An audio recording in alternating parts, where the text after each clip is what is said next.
عراقی مزاحمت نے لبنان اور یمن کے ساتھ ساتھ بہت بڑا کردار ادا کیا ہے، اور آپ ایسے کوئی دن نہیں دیکھیں گے کہ وہاں سے اسرائیل پر نہ کوئی ڈرون حملہ ہوتا ہے یا میزائلی حملہ ہوتا ہے۔ تو عراق کا جو موقف ہے وہ سب کو پتہ ہے، وہاں کی حکومت۔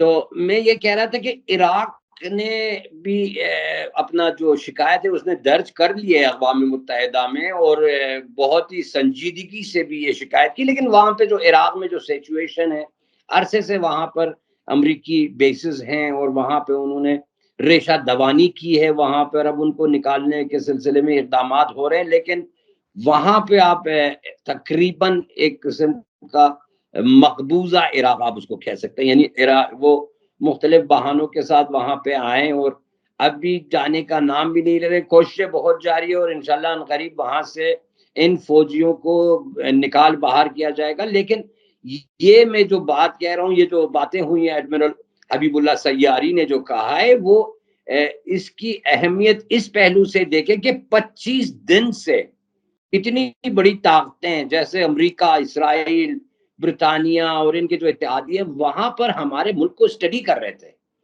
ان کی یہ بات یہ ہے کہ 25 دن سے وہ نگرانی کر رہے تھے ایران کے، تاکہ کوئی ایسا موقع ملے کہ یعنی جب ہم نے وعدے صادق 2 کے بعد، یعنی جو ایران نے ان پر جو کاری ضرب لگایا تو اس کے بدلے میں وہ اقدامات کرنے چاہ رہے تھے۔ لیکن خوشی کی بات یہ ہے جو ایڈمرل سیاری صاحب نے بھی کہا ہے کہ بھائی تقریباً 100 سے زائد تقریباً 100 فائٹر جیٹس اور 40 جو ان کے جو فیولنگ اور جو ان کے جو انٹیلیجنس ایئرکرافٹ ہیں، تو یعنی 140 ایئرکرافٹ کے ساتھ انہوں نے ایران پر حملے کرنے کی کوشش کی۔ لیکن اس میں جو خاص بات ہے یہ کہ وہ ایران کے بارڈرز کے قریب تک بھی نہیں پہنچ پائے، یعنی 100 کلومیٹر کے فاصلے سے، یعنی ایران کے فضائی حدود سے تقریباً 100 کلومیٹر، اس کے 100 کلومیٹر فاصلے پر انہوں نے ایران کو ہدف قرار دیا۔ اور یہ دیکھیں کہ ان کو ملا کیا ہے، یعنی ابھی میں دیکھ رہا تھا گزشتہ 1-2 دن میں مہاجری صاحب 26 تاریخ کو جب حملہ ہوا اس کے بعد ہماری آپ کی بات ہوئی تھی، آپ نے یہ بتایا تھا کہ عراق کی فضا سے جہازوں نے حملہ کیا، لیکن اسرائیل کی طرف سے ایک بیان آیا، بالکل اس قسم کا بیان تھا کہ ہم نے دشمن کے ایریا میں ہمارے جہاز گئے اور جہاز محفوظ واپس آ گئے ہیں، یعنی ان کا بیان کچھ اس طرح سے تھا۔ تو ہلکا سا اس پہ کنفیوژن ہوا کہ کیا اسرائیل سچ بول رہا ہے یا ایران سچ بول رہا ہے۔ لیکن اب ایک بات تو سامنے آ گئی کہ عراق کی حکومت کے ساتھ کوئی تال میل تھا۔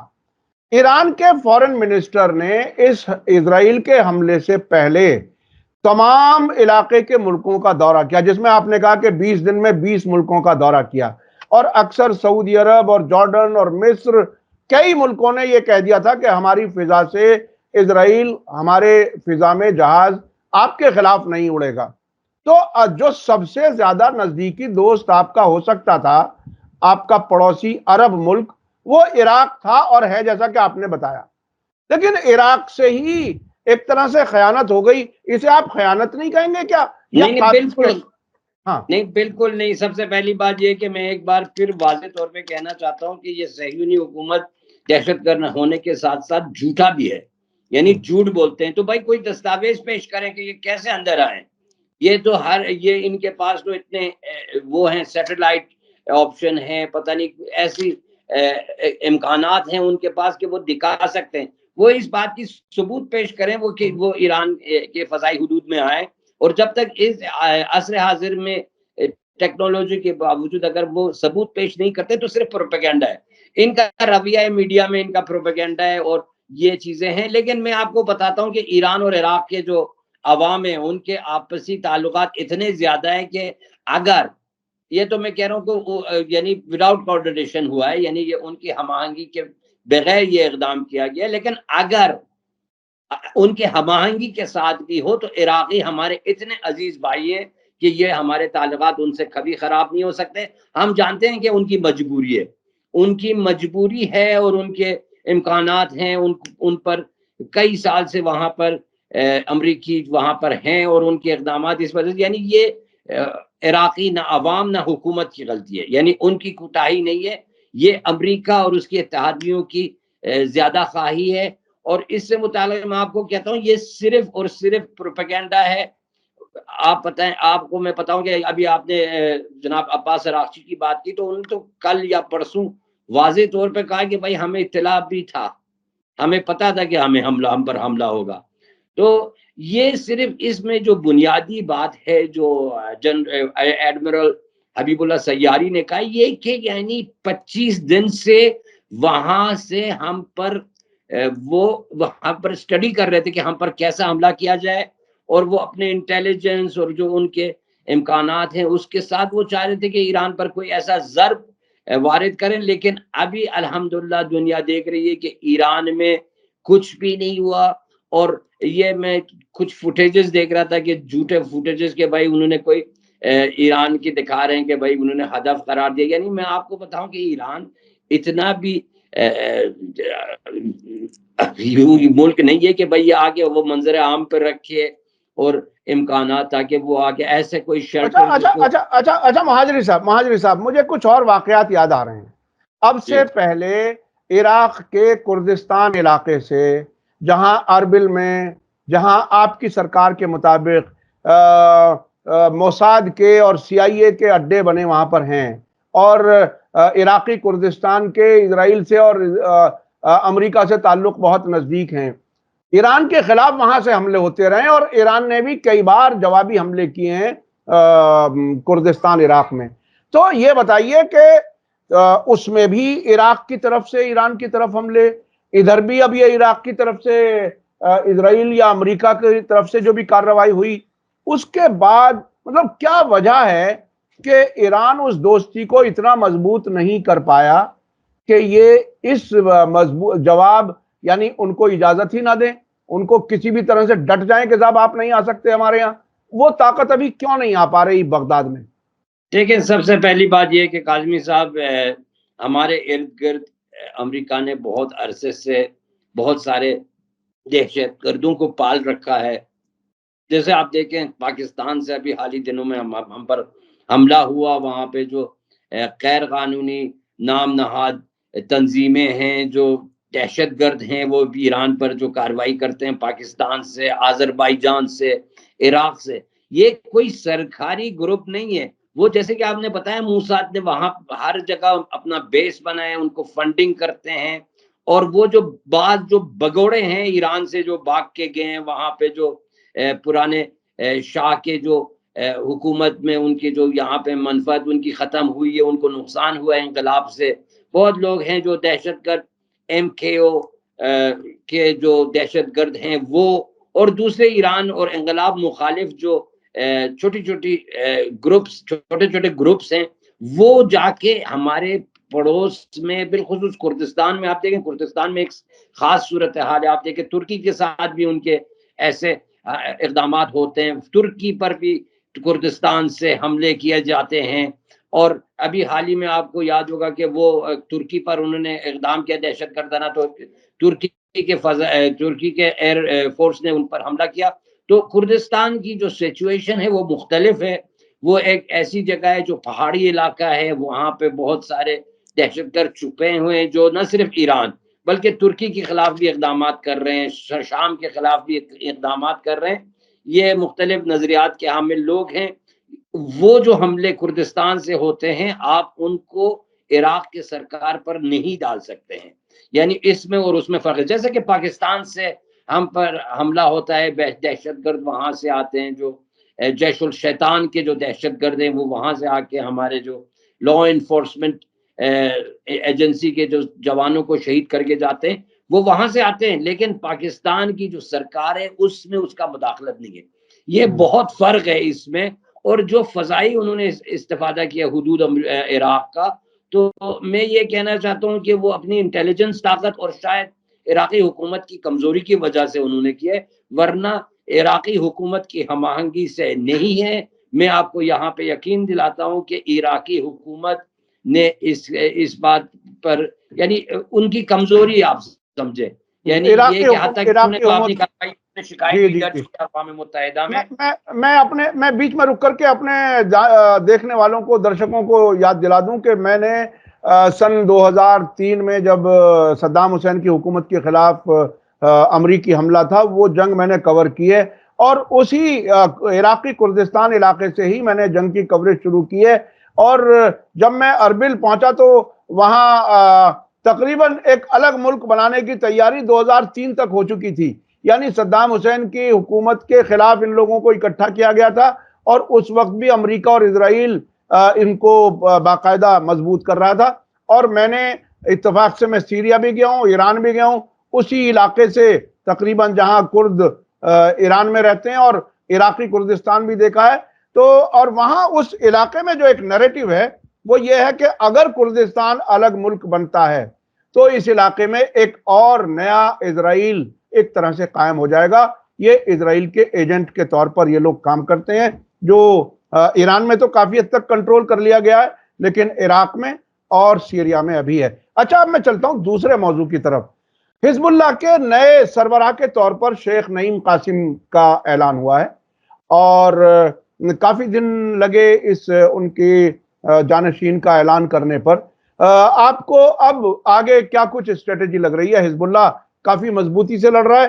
حماس کی طرف سے جو 5 لوگوں کی کمیٹی بنائی گئی ہے، وہاں یحییٰ سنور کا جانشین نہیں قائم کیا گیا، کسی کا اعلان نہیں ہوا ہے. تو اس حالات کو آپ کیسے دیکھ رہے ہیں؟ دیکھیں، یہ جب سب سے پہلے شیخ نعیم قاسم کی جو ان کا جو انتخاب ہوا ہے، یہ بہت خوشائند بات ہے، کیونکہ جیسے کہ شاید آپ کو پتا ہو کہ وہ شروع ہی دنوں سے، وہ 70 کی دہائی سے وہ مزاحمت میں شامل ہیں، اور جو عمل ان کا جو وہ تھا، گروپ تھا، اس میں امام موسیٰ صدر کے ساتھ یہ وہاں پہ اس کے جو فاؤنڈرز میں شامل ہیں. پھر انہوں نے مزاحمت جاری رکھی ہے، وہ انہوں نے اپنے علم و تحصیل کا سلسلہ جاری رکھا. انہوں نے کیمسٹری میں BA اور MA کیا بیروت یونیورسٹی سے، فرینچ لینگویج میں. وہ بہت ہی سینئر رکن ہیں، فاؤنڈر ہیں. جب 1982 میں غالباً جب حزب اللہ منظر عام پر آیا، تو اس کے جو اس کے جو مینیجنگ کمیٹی میں آپ بولیں تو اس میں وہ شامل تھے. وہ ہر لمحہ جب دیکھیں کہ اب وہ تو شہید موسوی کے ساتھ تھے، پھر اس کے بعد اب تقریباً 30 سال سے وہ جو شہید سید حسن نصر اللہ، ان کی ڈپٹی کے حیثیت سے حزب اللہ میں کام کر رہے ہیں. اور یہاں پر میں آپ کو یہ بتانا چاہتا ہوں کہ شاید وہ، اگر یہ بات بھی کہا جائے تو غلط نہیں ہے، کہ وہ حزب اللہ کے شروع ہی سے ماسٹر مائنڈ رہے ہیں. آپ دیکھیں، وہ ہمیشہ جب بیٹھتے تھے تو شہید موسوی کے سیدھے ہاتھ پہ بیٹھتے تھے، اور وہ بہت ہی محبوب شخصیت ہیں. آپ وہ وہاں پر لبنان میں، اور نہ صرف شیعوں میں، کیونکہ اب وہاں پہ اب لبنان میں 3 گروپس ہیں، ایک تو شیعہ ہیں، ایک سنی ہیں، اور ایک کرسچن ہیں. یہ ان کی جو مقبولیت ہے صرف شیعوں میں نہیں بلکہ کرسچن اور اہل سنت میں بھی ہے. تو یہ بہت ہی خاص بات ہے کہ شیخ نعیم قاسم اب جب وہ صدارت کے عہدے پر فائز آئیں، تو یہ مزاحمت میں ایک نیا خون اور نیا جذبہ اور ایک خوشی کی لہر سے چلی ہے کہ شیخ نعیم قاسم ابھی وہاں کے سربراہ ہے. اور انہوں نے باقاعدہ طور پہ حزب اللہ نے ڈکلیئر کر دیا، حالانکہ وہاں کے جو وزیر جنگ ہے انہوں نے ان کو دمکایا بھی ہے، لیکن یہ جذبہ شہادت کو مد نظر رکھتے ہوئے انہوں نے اس بہادری کے ساتھ حزب اللہ نے نعیم قاسم کو بحیثیت سربراہ کا انہوں نے متعارف کرایا. تو یہ سب خوشی کی باتیں ہیں. اور کاروائی، اب میں آپ کو بتاؤں، حسن نصر اللہ، دیکھیں یہ جو تنظیمیں ہیں، یہ فرد کے بنا پر نہیں، یعنی ایک شخص کے بنا پر نہیں ہے. جیسے مثال کے طور پر بعض سیاسی پارٹیاں جو ہوتی ہیں نا، یا فیملی سے ان کا تعلق رکھتا ہے، یا ایک شخص ہوتا ہے. جب مثلا وہ سربراہ نہیں ہوتا ہے تو اس کے بچے آ کے کام کرتے ہیں، اس کے پوتے ہیں، وہ نواسے آ کے کام کرتے ہیں. لیکن حزب اللہ اور یہ جو مزاحمت ہے، اس میں خاندانی کوئی سلسلہ نہیں ہے. یعنی آپ دیکھیں شروع سے لے کے آخر تک، آپ جب دیکھتے ہیں تو ایسا کوئی سربراہ نہیں دیکھیں گے جس کے فادر رہیں، یا اس کے مثلا اس شخص کے بنا پر یہ تنظیم بنایا گیا ہو. یہ ایک سوچ ہے، ایک آئیڈیولوجی ہے جو کہ سربراہ بھی بحیثیت ایک کوارڈینیٹر وہاں پہ رہتے ہیں. ورنہ یہاں پر آپ اس قیادت کو اگر اس انداز میں جو کہ بر صغیر ہند و پاکستان میں جو سیاست کا سلسلہ ہے اس نظر سے نہیں دیکھنا چاہیے. یہ فرد پر قائم نہیں ہے. حسن جیسے کہ موسوی، شہید موسوی تھے، پھر اس کے بعد حسن نصر اللہ تھے، یا کہ آپ دیکھیں اب جو شیخ نعیم قاسم ہیں، یا مثال کے طور پر حماس میں دیکھیں، قیادت بدلتی ہے لیکن مزاحمت جاری رہتی ہے. یہ جذبہ ہے، یہ ایک سوچ ہے اور ایک آئیڈیولوجی ہے، اور فرد پر یہ قائم نہیں ہے. یعنی ایک شخص کے جانے سے یا اس کی شہادت سے کبھی بھی یہ سوچ اور آئیڈیولوجی بدل نہیں سکتے. اور دن بہ دن، حتیٰ کہ میں آپ کو بتاؤں، یہ ایک انرجی کی طرح سے وہ آ جاتے ہیں. اور جب کوئی شہید ہوتا ہے تو یہ دنیا والوں کو دکھا لیتے ہیں ہم لوگ کہ ہمارے یہاں کسی کی شہادت سے وہ ہدف ختم نہیں ہوتے. اور جو شہید ہوتے، ابھی نعیم قاسم کی جو باتیں ہیں آپ جا کے دیکھیں، انہوں نے پہلے دن سے شہادت کی باتیں کی ہیں. آپ صفی الدین صاحب کو دیکھیں، انہوں نے ہمیشہ خواہش ان کی تھی کہ شہید ہو جائیں. یا حسن نصر اللہ صاحب یا دوسرے جو قائدین ہیں، آپ دیکھیں. کاظمی صاحب، آپ کے ویورز کو میں یہ بتانا چاہتا ہوں، یہ جنگ جو ہے اس میں 99% شہادت ہے. یہ ایسے کوئی الیکشن کیمپین نہیں ہے، یہ کوئی ایسا طریقہ کار نہیں ہے جس میں 90% کامیابی یا اس میں کم از کم کوئی جانی نقصان نہیں. یہاں پہ 99% تاریخ گواہ ہے کہ جتنے بھی قائدین تھے، تمام فلسطین کے یا لبنان کے یا مزاحمت کے، وہ سب شہید ہوئے. اور شہادت ان کی خواہش تھی، یعنی یہ نہیں کہ وہ ایک دم سے مثلا. اور یہ میں آپ کو بتاؤں، ان کے پاس ایسے سہولتیں تھے، شاید حسن نصر اللہ صاحب ایران میں بھی رہ سکتے تھے، یا اگر آپ دیکھیں سنوار صاحب دور جا کے کسی دوسرے ملک پہ بیٹھ سکتے تھے. لیکن وہ جنگ کے میدان پہ حاضر ہوتے ہیں اور خوشی خوشی شہادت کو ویلکم کرتے ہیں، اور خودکشی نہیں کرتے ہیں، آخری لمحے تک لڑتے ہیں، اپنی جنگ جاری رکھتے ہیں. لیکن ان کو شہادت خوش آئند ہے. یعنی ان شہادت جب ان کو ہو جاتی ہے تو ان کو ایک کامیابی سے ہو جاتی ہے. اور میں آپ کو بتاؤں کہ آپ روز جیسے کہ آپ دیکھ رہے ہیں 75 سالوں میں جو شروع کے دنوں سے آپ دیکھیں کہ یہ مزاحمت کتنا کمزور تھا. آپ کو یاد ہوگا کہ قلیل کے ساتھ جنگ ہوتی تھی، یعنی باقاعدہ قلیل کے ساتھ. اب تو میزائلوں کے ساتھ ہے، ڈرون کے ساتھ ہے. تو یہ ایک آپ جب دیکھتے ہیں تو یہ ترقی نہیں ہے اور کیا ہے، یہ پیش رفت نہیں ہے اور کیا ہے. اور کمزوری دیکھیں صہیونی حکومت اور اس کے آغا جو ہیں وہ امریکہ، پہلے تو انٹیلیجنس کے ذریعے اور ان کی فوجی امکانات کی وجہ سے وہ اتنے مضبوط تھے کہ کسی ملک پر کچھ جو بھی کرنا چاہتے تھے وہ کرتے تھے.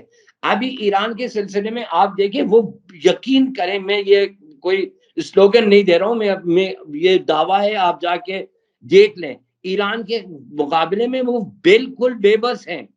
یعنی ان کی ناک کھٹ گئی ہے یہاں پر کہ وہ ایران کے خلاف ایک دنیا میں، یعنی انہوں نے جو ان کا ریپوٹیشن انہوں نے بنایا تھا، اسرائیل نے جو اپنے لیے جو اس کے دعوے تھے، یا امریکہ کے ہم دنیا کے طاقتور ترین فوج ہیں، اور جو آپ نے دیکھا عراق میں انہوں نے کیا کیا، یا افغانستان میں کیا کیا، یا دنیا کے جہاں جہاں وہ چاہتے تھے کچھ کارروائی کرنے کے لیے وہ کرتے تھے. لیکن ایران کے مقابلے میں اور مزاحمت کے مقابلے میں بالکل بے بس ہیں. حالانکہ ان کی تعداد دیکھیں، ان کے امکانات دیکھیں، اور ایک اچھا میں تھوڑا دوسری طرف لے کے جانا چاہتا ہوں آپ کو. ایک تو میں اپنے درشکوں کو یاد دلا دوں کہ خود ایران کا جو اسلامی انقلاب ہے اس میں بھی لیڈرز جو ہیں انہوں نے اپنی کسی اولاد کو پولیٹکس میں وہ نہیں لائے. اور امام خمینی جو آیت اللہ خمینی کے نام سے بھی جانے جاتے ہیں، مرحوم، وہ فاؤنڈر تھے، اور انہوں نے باقاعدہ اپنی وصیت نامے میں لکھا تھا کہ میری اولاد میں سے کسی کو کوئی سرکاری عہدہ نہ دیا جائے. تو یہ الگ ہی جذبے کے لوگ ہیں اور اس میں کوئی کوئی شبہ نہیں ہے. اب میں چلنا چاہتا ہوں ایک اور پہلو کی طرف. ہمارے یہاں ہمارے چینل پر ایک مہمان نے جو فلسطین کے سلسلے میں کافی ایکٹیو ہیں، فیروز میتھی بوروالا صاحب نے، انہوں نے ایک تجزیے کے طور پر ایک بات کہی ہے. انہوں نے یہ کہا کہ ایران اصل میں اسرائیل سے جنگ نہیں لڑ رہا ہے یا جنگ نہیں لڑنے کی تیاری، اس کی تیاری امریکہ سے جنگ لڑنے کی ہے. آپ اسے کس طرح سے دیکھتے ہیں؟ بے شک کاظمی صاحب دیکھیں، جب عراق پر حملہ کیا امریکہ نے اور افغانستان پر جب حملہ کیا تو یہ ہمارے عوام اور ہمارے جو سربراہان حکومت ہے ان کے لیے واضح ہو گیا تھا کہ ان کا جو اگلا اقدام ہے وہ ایران کے خلاف ہوگا. یعنی آپ دیکھیں 20-25 سال سے وہ دائرہ چھوٹا کرتے جا رہے ہیں، لیکن یہ آپ دیکھیں کہ اسی بنا پر انہی دنوں سے یہ جو ہمارے جو دفاعی میزائل سسٹم ہے اس کو ایکٹیو کیا گیا. اور ہدف پہلے ہی دن، یعنی اسرائیل تو ہمارے لیے بہت چھوٹا ہے، اسرائیل یعنی ہماری بےزتی ہے اگر ہم اسرائیل کو اپنا ٹکر کا سمجھے. یعنی اگر کوئی دنیا میں کہتا ہے کہ ایران اسرائیل وار، تو ہم لوگ تہران میں بیٹھے تھوڑا ناراض ہو جاتے ہیں. ہم امریکہ کو سمجھتے ہیں کہ یہ جو ماسٹر مائنڈ ہے وہ امریکہ ہے. جیسے کہ آپ نے دیکھا بائیڈن نے کہا کہ میں اسرائیلیوں کا عاشق ہوں. اب جو بھی آئے، کیا کملا ہارس آئے یا ٹرمپ آئے، جو بھی آئے، یہ سارے اسرائیل کے حامی ہیں اور یہ چاہتے ہیں کہ جو تقریباً جو مغربی ایشیا ہے اس میں یہ آ کے کچھ ایسا اقدام کریں تاکہ یہاں پر مسلط رہیں اور یہاں کے ذخائر پر مسلط رہیں. اور ایران ان کے لیے سب سے بڑی رکاوٹ ہے اور یہ ان کو بہت ہی تکلیف دہ ہے ان کے لیے. اور یہ شاہ کے زمانے میں پورا ایران جو تھا ان کا غلام تھا. یہ جو ہیں اقدامات کبھی آپ دیکھیں شروع ہی دنوں سے، انقلاب کے پہلے ہی دنوں سے ایران پر پابندی عائد کی امریکہ نے. ایران کو مختلف بہانوں کے تحت ایران کو انڈر پریشر رکھا، حتیٰ کہ پڑوسی ملکوں کے ذریعے ہر اقدام ایران پر جنگ مسلط کی گئی اور صدام حسین کی حمایت کی گئی، شدید حمایت کی گئی. آپ دیکھیں جرمن کو دیکھیں، وہ پورے مغربی ممالک کو دیکھیں جو ہتھیار سپلائی کیے انہوں نے عراق کے جو صدام حسین ڈکٹیٹر تو اس کو. اور ایران کے خلاف جو بھی آپ دیکھیں، آپ ایران کے خلاف دہشت گردی دیکھیں، ایران کے خلاف دہشت گرد تنظیموں کی فنڈنگ دیکھیں، ہر لحاظ سے انہوں نے ایران کو ہدف بنانے کی کوشش کی. اور یہ ہمارے لیے صاف ظاہر ہے اور یقین مطلق ہے کہ امریکہ ہم سے ناراض ہے. اور جیسے کہ شہید بہشتی صاحب کہتے ہیں کہ اب امریکہ پہ کوئی نظم و نوراحت باشه از این ناراحتی پہ میرے، یعنی امریکہ کو کہیں کہ ہم سے ناراض رہے اور اس ناراضگی سے مر جائے. یعنی پہلے دن سے یہ 40-45 سال پہلے کی بات ہے. ہمیں پتہ ہے کہ امریکہ ہمارے مد مقابل ہے، کیونکہ امریکہ کی جو اجارے داری ہے وہ دنیا میں اور خاص طور سے خطے پر، اس کے سامنے سب سے بڑی رکاوٹ ایران ہے. اور یہ بات امریکہ کو تکلیف دہ ہے. اور ابھی جو مزاحمت کا جو سلسلہ ہے، جو یمن سے لے کے عراق تک، عراق سے لے کے لبنان تک، اور دنیا بھر میں آپ جہاں بھی دیکھیں، حتیٰ کہ امریکی کہتے ہیں کہ بھائی جو امریکہ میں بھی مظاہرے ہوتے ہیں اسرائیل کے خلاف وہ ایران سے کیے جاتے ہیں. تو یہ بہت ہی بڑی بات ہے. امریکہ کو ایران نے جتنا تکلیف دیا ہے شاید تاریخ میں کسی ملک نے امریکہ کو اتنا تکلیف نہیں دیا ہو. اور ایسے ایسے تماچے اس کو رسید کیے گئے ہیں کہ آپ تاریخ اٹھا کے دیکھیں. امریکہ ہمیشہ بے بس رہا ہے ایران کے مقابلے میں، اس کی رسوائی ہوئی ہے اور وہ ہمیشہ غیر انسانی اقدامات کرنے پر مجبور رہا ہے. جیسے کہ انہوں نے ایئر بس کو گرایا تھا، ایرانی فلائٹ کو انہوں نے گرایا تھا، یا کہ مختلف اقدامات انہوں نے ایرانی عوام اور ایران کے جو نہتے اور مظلوم غیر فوجی اور غیر سیاسی لوگوں کو بھی ہدف بنایا. یہ سلسلہ ان کا جاری ہے، لیکن شکست ان کی یقینی ہے. اور دن بہ دن جو آپ حالات کو دیکھتے ہیں، ایران مضبوط ہوتا جا رہا ہے اور ان کی بے بسی مزید بڑھتی جا رہی ہے. جی بہت بہت شکریہ، بہت بہت شکریہ. وقت کی کمی کی وجہ سے ہم بات اور زیادہ نہیں کر سکتے، پھر جلدی ہم آپ سے ملیں گے کیونکہ آپ سے بہت ہی انفارمیشن ملتی ہے. آج آپ نے عراق کو ایک طرح سے امریکہ کے سامنے شاید اسے مجبوری میں یہ ایسا ہوا کہ وہ ایران کے خلاف وہاں پر پروازوں کی اسے یا تو اجازت دینی پڑی یا اس کو دھوکہ دیا گیا. اور لیکن ایران اور عراق کے بیچ میں مثالی دوستی ہے اور وہ جاری رہے گی، اس سے متاثر نہیں ہوگی. اور عرب ملکوں نے بہرحال وعدہ کیا تھا کہ وہ اپنے فضا سے GCC ملکوں نے، تو ابھی تک ایسی کوئی رپورٹ نہیں ہے کہ ان ملکوں کی فضا سے بھی اسرائیل کے جہاز اڑے ہوں اس ایران کے خلاف حملے میں. لیکن اب بہت لوگوں کو انتظار ہے کہ ایران کی طرف سے کب اور کیسی کارروائی ہوگی, کیا ٹرو پرومس 3 ہوگا, کب ہوگا, یہ سوال لوگوں کے ذہن میں ہے. میں آپ کو بتاؤں, ہاں ایران میں جو جذبہ ہے, یہ جو جوابی کارروائی ہے, یہاں پہ لوگ جو ہے نا, ایک یہ جو ایرین ذات جو ہے نا, وہ جنگجو ذات ہے. یعنی یہاں پر آپ کو میں بتاؤں, چھوٹے چھوٹے بچے ابھی اس پہ لگے ہوئے کہ بھائی کیوں ہم کارروائی نہیں کر رہے ہیں. یہاں پہ لوگ خواہش مند ہے, یہاں پر ان کو روکا گیا ہے, ایرانی فوجیوں کو روکا گیا ہے, اور ایرانی جو عوام ہے ان کو روکا گیا ہے. اور یقین کریں کہ یہاں پہ لوگ یعنی بے صبرانے طور پر انتظار کر رہے ہیں. اور یہ جو وعدہ صادق 3 جو ہوگا نا, جیسے کہ آپ نے دیکھا وعدہ صادق 2 جو تھا 1 سے بہت ہی وسیع پیمانے پہ کیا گیا.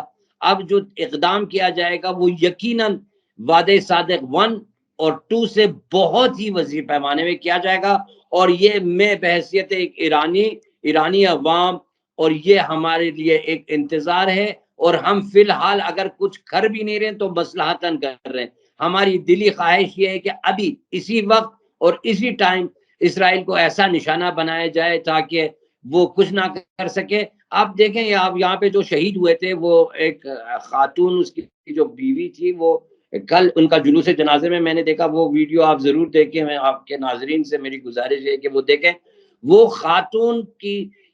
خاتون جو جس کے شوہر شہید ہوئے تھے, تو وہ کہہ رہی تھی کہ میرا جو شوہر گیا تو کوئی بات نہیں, میں اپنا 3 مہینے کا جو چھوٹا بچہ ہے اور 6 سالہ لڑکا جو ہے اس کو بھی اسلام اور ایران پر فدا کرنے کے لیے تیار ہوں.